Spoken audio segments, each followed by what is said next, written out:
जय माता दी बहनों, भक्तिवर्ड चैनल में मैं आप सभी का स्वागत करती हूँ। आज मैं बहुत ही प्यारा औशान मैया का कथा कहने जा रही हूँ। कथा अच्छी लगे तो मेरे वीडियो को लाइक कीजिएगा, कमेंट में जय माता दी लिखिएगा और मेरे चैनल को सब्सक्राइब करना ना भूलिएगा।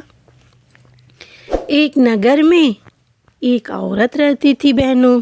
उसके 3 बेटे थे। जो औरत थी बहुत लालची थी।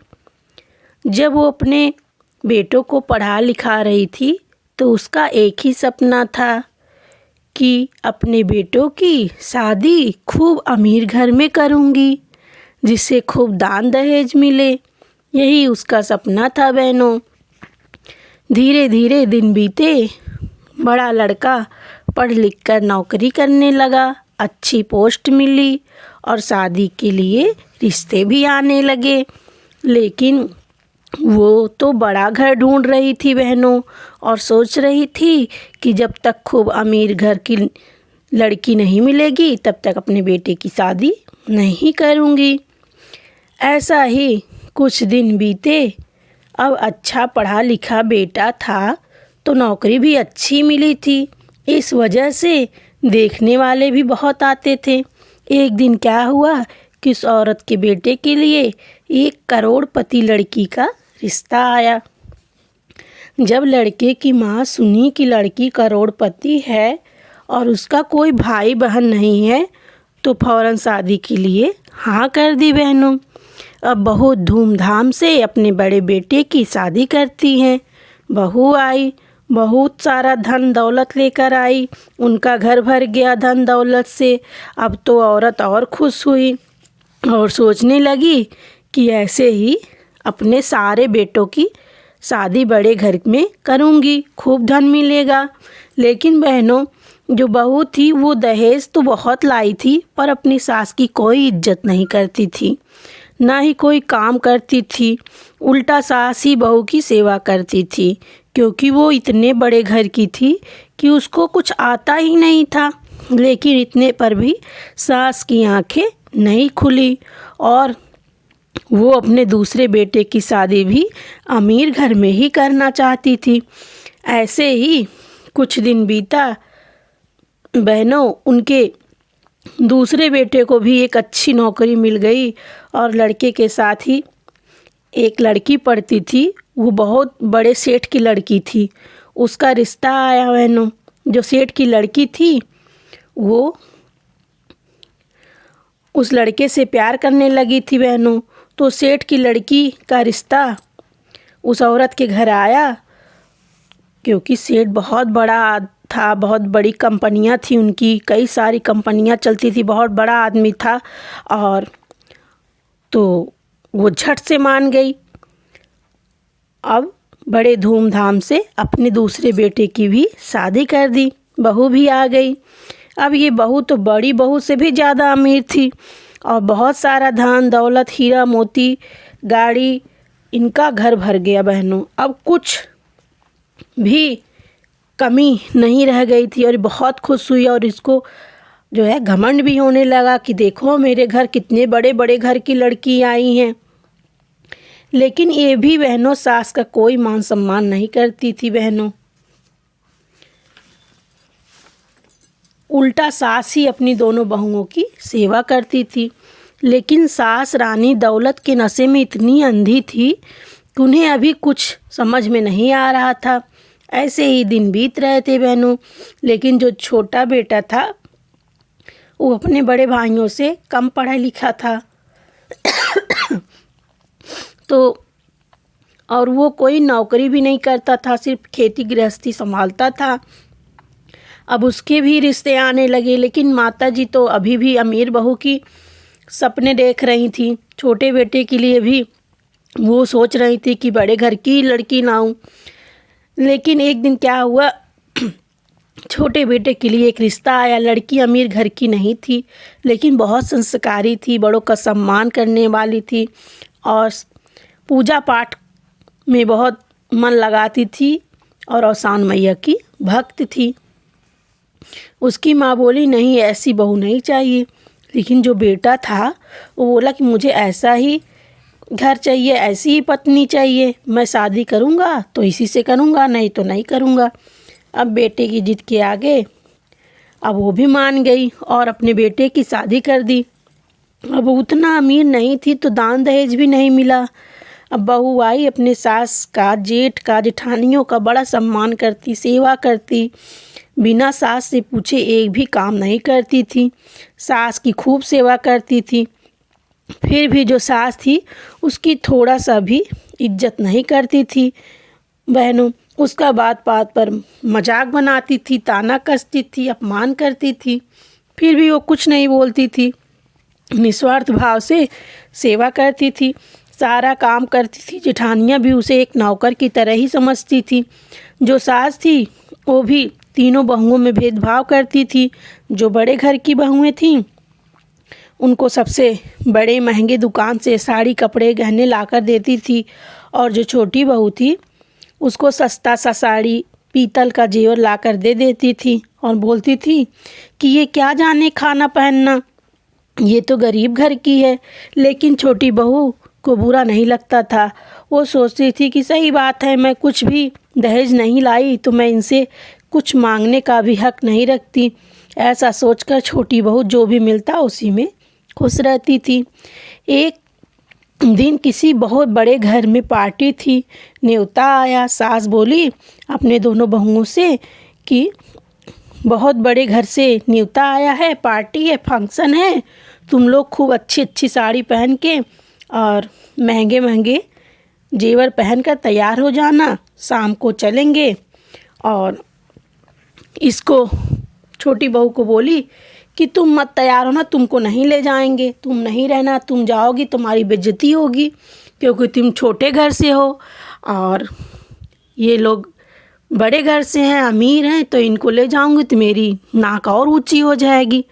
तो छोटी बहू बेचारी कुछ बोली नहीं, लेकिन जो और दोनों बहुएं थी वो बोली नहीं नहीं माँ जी, इसको भी साथ ले चलो, क्योंकि अगर हम लोग चले जाएंगे, ये अकेली रहेगी तो हम लोग के घर में ढूंढेगी, हम लोग का महंगा जेवर, कपड़े चुरा भी सकती है और साथ में रहेगी तो हम इस पर नज़र भी रखेंगे, इसलिए इनको भी ले चलो।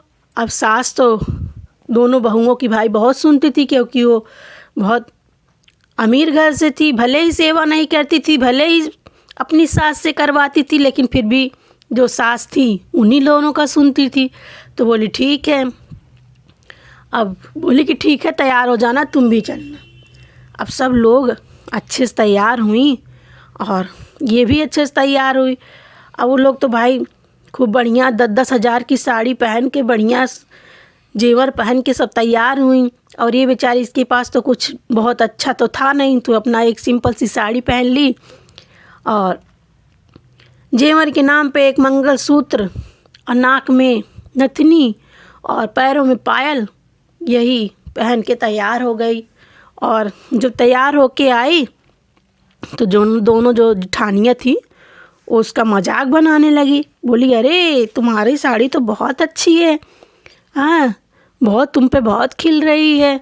अपने पतियों से बोली कि देखो इसकी साड़ी कितनी अच्छी लग रही है, मुझे भी ऐसी साड़ी चाहिए, हाँ ला देना तुम। तो उसके पति बोले कि अरे उसकी साड़ी तो सस्ती सी है, वो तो बेचारी सस्ती साड़ी पहनी है, तुम लोग तो 10-10 हज़ार की साड़ी पहनी हो, तुम लोग को ऐसा क्यों चाहिए साड़ी।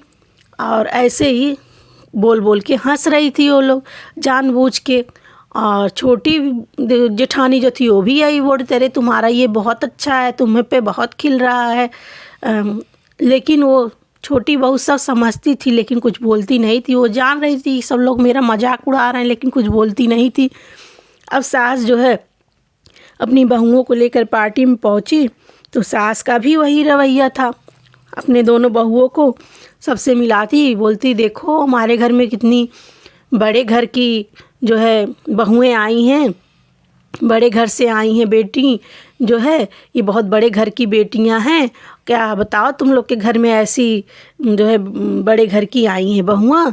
तो उसी में से किसी ने बोला कि अरे ये तो आपकी छोटी बहू है ना, ये इससे भी परिचय करवा। तो बोली कि हाँ ये छोटी है, ये जो है बड़े घर से नहीं है। और तो लोग बोलने लगे अरे बड़े घर से नहीं है क्या, बड़े घर की बहू तो है, आप लोग इतना सज धज के आए हैं इसको ऐसे। तो बोली कि सास बोली कि अरे नहीं नहीं, इसको तो हम दे रहे थे जो है पहनने के लिए, अच्छी साड़ी दे रहे थे, गहने दे रहे थे, लेकिन यही है ना कभी आँख से तो देखी नहीं है, तो इसलिए ये नहीं ली, नहीं पहनी। लेकिन अब उसको बहुत बुरा लग रहा था, अंदर अंदर बहुत रो रही थी लेकिन कुछ बोल नहीं पा रही थी। जैसे तैसे पार्टी ख़त्म हुई, सब लोग अपने घर आए बहनों। अब वो आई अपने पति से बोली कि देखो ये लोग मेरा रोज़ मजाक उड़ाते हैं और रोज़ उल्टा सीधा बोलते हैं, लेकिन मैं कुछ नहीं बोलती। अभी तक तो घर में बोलते थे, मुझे नहीं बुरा लगता था, मैं इन लोग की इतना सेवा करती हूँ, घर के सारे काम करती हूँ, मैं कोई शिकायत का मौका नहीं देती हूँ, और घर में ये लोग मेरी बेइज्जती करते हैं तो मुझे बुरा नहीं लगता। लेकिन आज ये लोग मेरा बाहर सबके सामने मजाक बनाए, और जेठानी माँ जी भी मेरा बहुत मजाक बनाई और मुझे बहुत बुरा लगा, मुझे बहुत कष्ट हुआ, आज मैं बहुत दुखी हूँ। तो उसका पति बोला कि कोई बात नहीं है, जाने दो, बड़े हैं, उड़ाने दो मजाक उनको, और भगवान है ना, माता रानी है ना, वो सब देखती हैं, हमारा भी दिन कभी लौटेगा। तो अपनी पत्नी को समझाया, वो भी अच्छी थी, संस्कारी थी, वो भी बोली कि ठीक है जाने दो, कोई बात नहीं है। फिर से अपना पूजा पाठ, घर का काम सब कुछ करती। ऐसे ही बहनों बृहस्पतिवार का दिन आया। अब वो जो छोटी बहू थी वो बृहस्पतिवार को दुरदुरिया चबवाया करती थी, सारा काम धंधा करती, दुरदुरिया चबवाती, पूजा पाठ करती, सब कुछ करती। लेकिन ये जेठानियाँ जो थी वो देख के जलती थी, बोलती थी कि एक तो गरीब घर से है और कुछ दहेज भी नहीं लाई, और तीसरे ये रोज़ दुरदुरिया चबवाती हैं, पूजा पाठ करती हैं, इतना सब धन हमारा खर्च कर देती हैं। इसका पति तो कुछ ज़्यादा कमाता नहीं है और हम लोग के पति का पैसा उड़ाती है। तो अपनी सास से बोली कि ऐसा है कि इसको अलग कर दो। तो सास बोली कि इसको अलग कर देंगे तो काम कौन करेगा।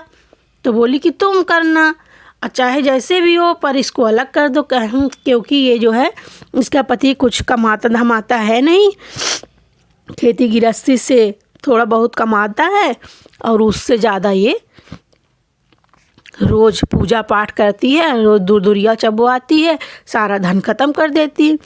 अलग कर दो तब देखते हैं कैसे करती है, कैसे रोज़ दुरदुरिया चबवाती है। अब उसकी सास जो है बोली ठीक है, क्योंकि वो लालची थी बहनों। तो वो अब बोली कि बहू बोली कि अगर आपको जो है ज़्यादा इसकी पड़ी तो इसके में ही हो जाओ, हम दोनों अपना अलग हो जाते। लेकिन सास तो लालची थी, सोच गरीब बहू के साथ कैसे जाती। वो बोली कि नहीं नहीं, इसको अलग कर देते हैं, हम तीनों लोग साथ में रहेंगे। अब क्या की, उसको अलग कर दी छोटी बहू को। अब वो बहुत रो रही थी, छोटी बहू बोली मुझसे क्या गलती हो गई, मुझे माफ़ कर दो, मुझे क्यों अलग कर रहे हो परिवार से, मैं अलग नहीं रहना चाहती। तो सास और जेठानियाँ बोली नहीं नहीं, तुम अलग ही रहो, क्योंकि तुम्हारा पति कमाता धमाता है नहीं और तुम्हारे खर्चे सबसे ज़्यादा हैं।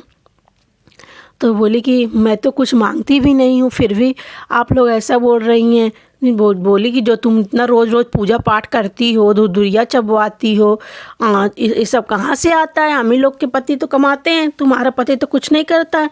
अलग कर दिए। बेचारी रोने लगी, अपने पति से बोली कि क्या करें।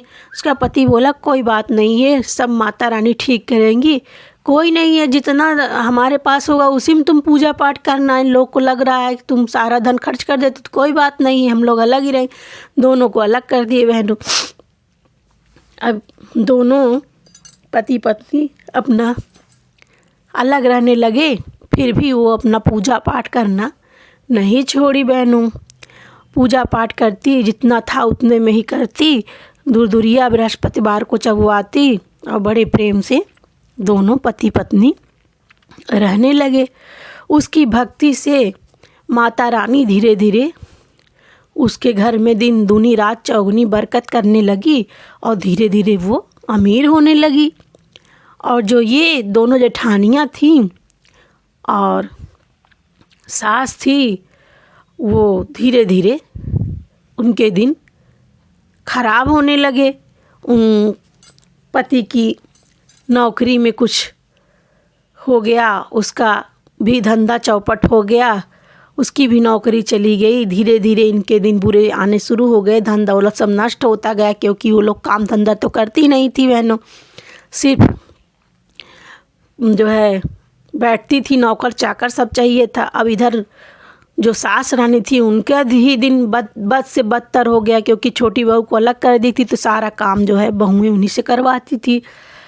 अब एक दिन क्या हुआ, बहुत ज़्यादा बुरे दिन हो गए उनके, खाने के लिए भी वो लोग मरने लगे। तो गई अपनी देवरानी के घर, बोली कि तुम कैसे इतने अच्छे से जो है सब कुछ कर लेती हो, पूजा पाठ सब कुछ। हम लोग सोचते थे कि तुम्हारा पति कम कमाता है, तुमको निकाल दिए, और हम लोगों से गलती हो गई, जो है हमको जो है माफ़ करो और चलो हमारे साथ रहो, और या हमको अपने साथ रहने दो। और सास भी आई और अपनी बहू के पैरों पे गिर गई, बोली कि बेटी मुझे माफ़ कर दो, मैं अमीर घर की बहुओं को ज़्यादा मान देती थी, तुम्हें कभी नहीं जो है समझा, जबकि तुम मेरी बहुत सेवा करती थी और मान सम्मान करती थी, लेकिन हमने हमेशा तुम्हारा अपमान ही किया। मुझे माफ़ कर दो, मुझे समझ में आ गया है कि जो है धन दौलत सब कुछ नहीं होता है, इंसान अच्छा होना चाहिए। जो है आज से मैं तुम्हारे साथ ही रहूँगी बहू, मुझे अपना लो। और दोनों जो है बहू बेटे जो है बोले कि कोई बात नहीं है माँ, तुम्हें समझ में आ गया और आप मेरी माँ हो, मैं आपको कभी ठुकरा नहीं सकता। आप जो है आइए हमारे साथ रहिए। और जो जेठ जेठानियाँ थीं वो भी बोली कि हमको भी अपने पास रख लो। जो देवरानी थी वो तो हाँ बोल दी, लेकिन जो उसका पति था वो बोला नहीं, तुम लोग हमारे साथ नहीं रह सकते, क्योंकि तुम लोग हमारी पत्नी का बहुत अपमान करते थे, तुमको जो है हम अपने साथ नहीं रखेंगे। लेकिन हाँ, आज से मैं तुमको एक बात बता देता हूँ कि जो पूजा पाठ और भक्ति करता है वो कभी भी गरीब नहीं होता है, कभी ना कभी उसको माता रानी भगवान उसका दिन ज़रूर फेरते हैं और ज़रूर उनका अच्छा दिन आता है। इसलिए जो है क्षमा मांगनी है तो अवसान माता से मांगो, भगवान से मांगो, वही तुम लोग का भला कर सकते हैं। अब बहनों उनकी भी अमीरी सब झड़ चुकी थी, दोनों जेठानियाँ भी अवसान मैया से क्षमा मांगी और भगवान की भक्ति, और वो लोग भी अपना काम खुद करने लगी। और छोटी देवरानी की देखा देखी वो लोग भी भक्ति करने लगी और मन से भक्ति करने लगी, और धीरे धीरे उनके भी दिन सुधरने लगे। जैसे अवसान मैया उस देवरानी का, उस बहू का दिन लौटाई, उनका भला करी, वैसे हम सब भक्तों का भला करें। बोलो अवसान मैया की जय।